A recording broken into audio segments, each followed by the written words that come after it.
Hello बच्चों, नमस्ते, good morning. आशा करते हैं कि आप बहुत अच्छे होंगे। आज कक्षा 10 गणित की प्रश्नावली 2.1 करेंगे। इसके पहले अपना चैप्टर समझ लेंगे, बहुपद। कौन सा चैप्टर है? चैप्टर का नाम है बहुपद। ठीक है। इससे क्या है, कम से कम एक और दो ऑब्जेक्ट आते हैं। क्या आते हैं? एक दो ऑब्जेक्ट आते हैं। तो शुरू से इसकी भूमिका देख लेते हैं। तो सबसे पहले बहुपद क्या होते हैं? बहुपद जो बहुत सारे दो या दो से अधिक पदों से मिलकर बने होते हैं, उन्हें क्या कहते हैं? बहुपद कहते हैं। और उनपर बहुत सारे, अब देखो, बहुपद एक होता है रैखिक बहुपद। क्या होता है? रैखिक बहुपद। रैखिक बहुपद को कौन सा होता है? जिसपे केवल चर की घात एक ही हो, वो क्या कहलाते हैं? रैखिक बहुपद है। जैसे कि रैखिक बहुपद, रैखिक बहुपद, बहुपद, रैखिक बहुपद। अब देख लो रैखिक बहुपद क्या होते हैं। जैसे कि 2x माइनस के 3 है, ये क्या है? रैखिक बहुपद। और भी दूसरा रैखिक बहुपद हो जाएगा, जैसे कि 3z प्लस के 4 है। और इसके बाद तीसरा देख लो, जैसे 2/3 u प्लस 1। मतलब एक ही चर होना चाहिए और चर की घात एक ही होना चाहिए, वो क्या है? रैखिक बहुपद है। फिर इसके बाद आते हैं द्विघात बहुपद। द्विघात बहुपद, द्विघात बहुपद आपके ऑब्जेक्ट में आता है कि रेखिक बहुपद, रेखिक बहुपद बताइए, और 4 ऑब्जेक्ट दे देते हैं तो आपको चयन करना पड़ता है कि देखिए। अब द्विघात बहुपद, द्विघात बहुपद में क्या होता है? दो की घात होती है, जैसे कि 2x² प्लस के 4x प्लस के 6। ठीक है। तो ये क्या है? द्विघात बहुपद है। ऐसे बहुत सारे बन जाएंगे, मतलब पावर 2 होना चाहिए, तो द्विघात बहुपद हो गया। और त्रिघात बहुपद, त्रिघात बहुपद, त्रिघात बहुपद। त्रिघात बहुपद क्या होते हैं? जिनकी घात 3 होती है, जिनकी घात 3 होती है, जिनकी घात 3 होती है। जैसे कि 3x³ प्लस के 4x² प्लस के 3x प्लस के 1। तो ये क्या हो जाएगा? त्रिघात बहुपद हो जाएगा। ठीक है। इसके बाद चलो, अब ये सब आपको समझ में आ गया होगा। अब देखते हैं प्रश्नावली। क्या देखते हैं? प्रश्नावली। तो प्रश्नावली में 2.1 से चलते हैं। सबसे पहले 2.1 प्रश्नावली 2.1। 2.1 का क्वेश्चन क्या लिखा हुआ है? किसी बहुपद px के लिए y बराबर px का ग्राफ नीचे आकृति 2.10 में दिया है। प्रत्येक स्थिति में px के शून्यकों की संख्या ज्ञात कीजिए। जैसे कि ये है, पहला नंबर का ये है, px निकालना है आपको। px क्या निकालना है? y बराबर px। जैसे कि पहला ये है, ये एक्स अक्ष कहलाता है, और ये माइनस का एक एक्स अक्ष कहलाता है, ये वाई अक्ष, और ये माइनस का वाई डैश अक्ष, इसलिए वाई डैश लगा देते हैं। देखो यहाँ 0 होता है, मूल बिंदु 0 0। क्या होते हैं? मूल बिंदु 0 0। अब इसने दिया है ये यहाँ पे एक वाई अक्ष को काट रही है, तो इसमें आपको एक्स अक्ष कहीं पे दिख रहा है? शून्यकों की संख्या बताना है आपके px के शून्यकों की संख्या। तो इसमें शून्यकों की संख्या क्या होगी? इसमें शून्यकों की संख्या 0 है। शून्यकों की संख्या 0 है। 0 क्यों है? क्योंकि एक्स अक्ष को कहीं भी ये रेखा काट ही नहीं है, इसीलिए 0 है। ठीक है। अब दूसरा नंबर का देखो, ये बना हुआ है, दूसरा नंबर का बना हुआ है, यहाँ से ऐसा गया है ऐसा। तो इसमें एक बार काटा है, तो शून्य, इसमें शून्यकों की संख्या एक बार काटा है तो 1 होगा। शून्यकों की संख्या कितनी है? आपकी बात 1 है। कितनी है? 1 है। अब तीसरा क्वेश्चन देख लेते हैं। तीसरा क्वेश्चन है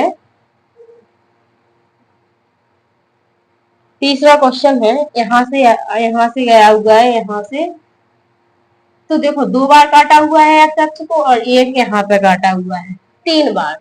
तो इसमें शून्यकों की संख्या, इसमें शून्यकों की संख्या, शून्यकों की संख्या की संख्या कितनी है? 3 है। 3 शून्यकों की संख्या कितनी है? 3 है। मार्कर नहीं चल रहा है, तो इसमें शून्यकों की संख्या कितनी है? 3 है। इसके बाद 4 नंबर का देख लेते हैं। 4 नंबर का ये है, यहाँ पे 4 नंबर का ये बना हुआ है ग्राफ, यहाँ पे ऐसा। तो 2 है इसमें शून्यकों की संख्या क्या है? इसमें शून्यकों की संख्या कितना सरल है, जितनी बार एक्स अक्ष को काटे उतने ही आप बता सकते हैं। 2 है। 5वें नंबर का कितनी बार काटा है? देखो आप गिनो कितनी बार काटा है। देखो यहाँ से यहाँ गया और फिर इसके बाद कितनी बार काटा है? 4 बार। तो इसमें शून्यकों की संख्या कितनी है? 4। कितनी है? 4 है। उसके बाद 6वें नंबर पे देख लेते, 6वें नंबर पे देख लेते। देखो यहाँ से ऐसा,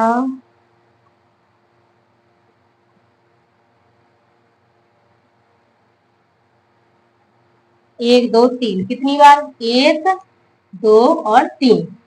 इसमें शून्यकों की संख्या कितनी है? 3 है। इसमें शून्यकों की संख्या कितनी है? 3 है। तो आपको समझ में आ गया होगा। एक्स अक्ष को काटेगा क्योंकि y बराबर पी एक्स निकालना है, तो एक्स अक्ष को जितनी बार काटेगा उतनी बार। अगर एक्स बराबर पी वाई निकालना होता तो y अक्ष को जितनी बार काटता उतनी बार हम बताते। चलो अब इसके बाद अगला, किसी बहुपद के शून्यकों और गुणांकों को में संबंध बताइए। तो देखो शून्यकों का योग सबसे पहले देखेंगे, अपन फॉर्मूला देख लेते। शून्यकों का योग, शून्यकों का योग अपन ऐसा भी लिख सकते, मान के चलो मूल अल्फा बीटा मानेंगे तो ऐसा लिख सकते हैं। ठीक है, शून्यकों का योग, इसमें अल्फा बीटा, और इसका शून्यकों का योग होता है, क्या होता है? माइनस बी अपॉन ए, माइनस बी अपॉन ए।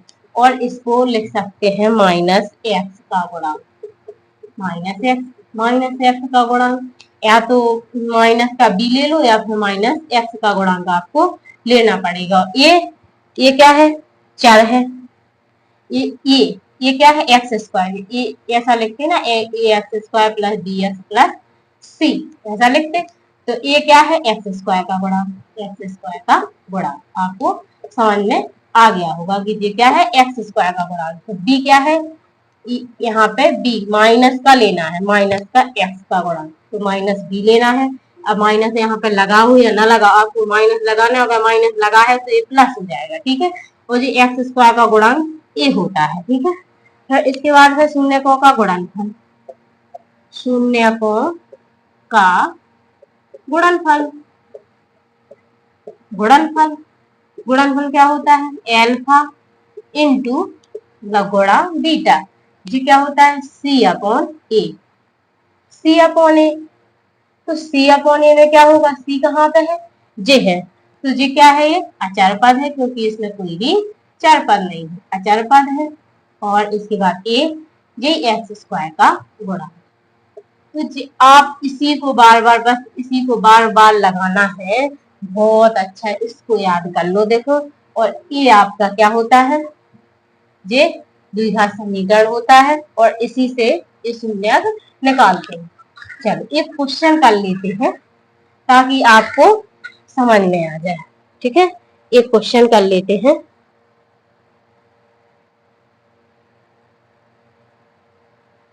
एक क्वेश्चन कर लेते हैं, चलो प्रश्नावली का कर लेते हैं। चलो पहला क्वेश्चन है, शून्य का बहुपद शून्य ज्ञात कीजिए। जैसे एक्स स्क्वायर माइनस के 2x माइनस के 8, ये है आपका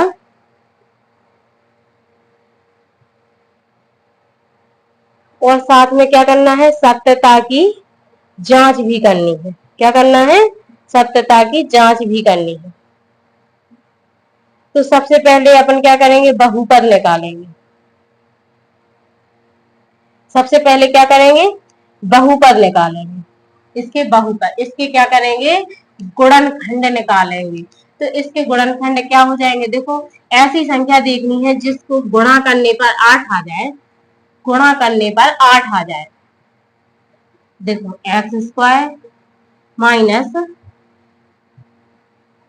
माइनस के 4x और प्लस के 2x माइनस के 8। देखो -4 का 2 में गुणा करेंगे तो माइनस के 8 आ जाएगा, और -4 में से 2 घटाएंगे तो माइनस के 2 आ जाएगा।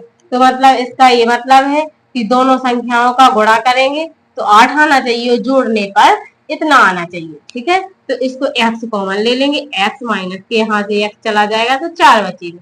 अब यहाँ पे क्या करेंगे, 2 कॉमन ले लेंगे, तो x माइनस के 2 का 2 कॉमन आ जाएगा तो 4 बचेगा। अब यहाँ पे x माइनस के 4 दोनों जगह कॉमन आ रहे हैं, x प्लस 2।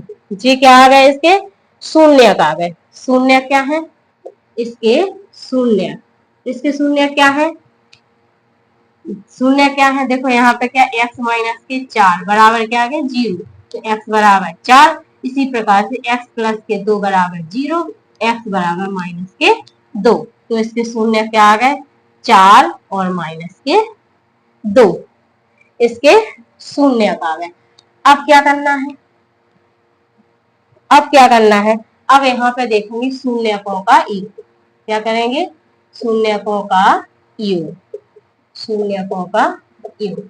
अब देखो जी अल्फा है और ये बीटा है, -2। जी अल्फा बीटा के मान आ गए। योग बराबर क्या है, माइनस के, अपन ने फॉर्मूला देखा था, माइनस के b/a। अल्फा प्लस बीटा बराबर माइनस के b/a। तो अल्फा कितना है, 4 है, और बीटा कितना है, माइनस के 2 है, और माइनस के b कितना है, माइनस का b, माइनस का 4 है, माइनस का 4 है। इसको उससे तुलना करते हैं, ax² प्लस के bx प्लस के c, इससे तुलना करते हैं। यहाँ पे ax² प्लस के bx प्लस c से तुलना करने पर, c से तुलना करने पर, तुलना करने पर समीकरण 1 की, समीकरण 1 की, इसको 1 मान लो। ठीक है, तो a बराबर कितना है, 1 है, b बराबर कितना है, -2 है, और c बराबर कितना है, -8 है। अब याद रखना माइनस का b कितना है, 2 है, तो माइनस माइनस प्लस हो जाएगा तो जी 2 आ जाएगा, और a का मान कितना है, 1। 4 में से 2 जाएंगे तो 2 बचेंगे। यहाँ पे LHS बराबर LHS बराबर RHS आ गया। अब इसी प्रकार से शून्यकों का गुणनफल, शून्यकों का गुणनफल क्या है, c/e। अल्फा इंटू बीटा बराबर c/e। तो अल्फा अपना कितना है, अल्फा है 4, और बीटा कितना है, -2, और c कितना है, -8, a कितना है, 1। तो देखो 4 दूनी 8, माइनस बराबर -8, LHS बराबर RH। देखो सत्यता की जांच हो गई कि नहीं हो गई, देखो कितना सरल है ना। सबसे पहले इसके मूल निकाल लेंगे, फिर ax² bx प्लस c से इस समीकरण से तुलना कर देंगे तो a b c के मान आ जाएंगे। शून्यकों का योग ये होता है, और शून्यकों का गुणनफल ये होता है। देखो अगर हमारा पढ़ाना आपको अच्छा लगता हो तो हमारे चैनल को लाइक सब्सक्राइब जरूर करना। जिसको जरूरत है, जो बच्चे गांव में रहते हैं, वो कोचिंग नहीं पढ़ पाते हैं तो उन तक जरूर शेयर करना, और बताना कि ये कैसा पढ़ाते हैं, कमेंट बॉक्स में बताना, लाइक करना, शेयर करना, और जो भी गलती हो वो भी बता दिया करो, और लाइक जरूर कर दिया करो। इससे हमें क्या है, मोटिवेशन मिलता है, ताकि देखो मेहनत लगती है वीडियो बनाने में। ठीक है, धन्यवाद। थोड़ी क्वालिटी बढ़ा के देखना, 360 पे देखना तो बहुत अच्छा दिखेगा, क्योंकि इस पर हम मोबाइल पे अपलोड करते हैं, इसलिए वीडियो गिर जाती है थोड़ी सी।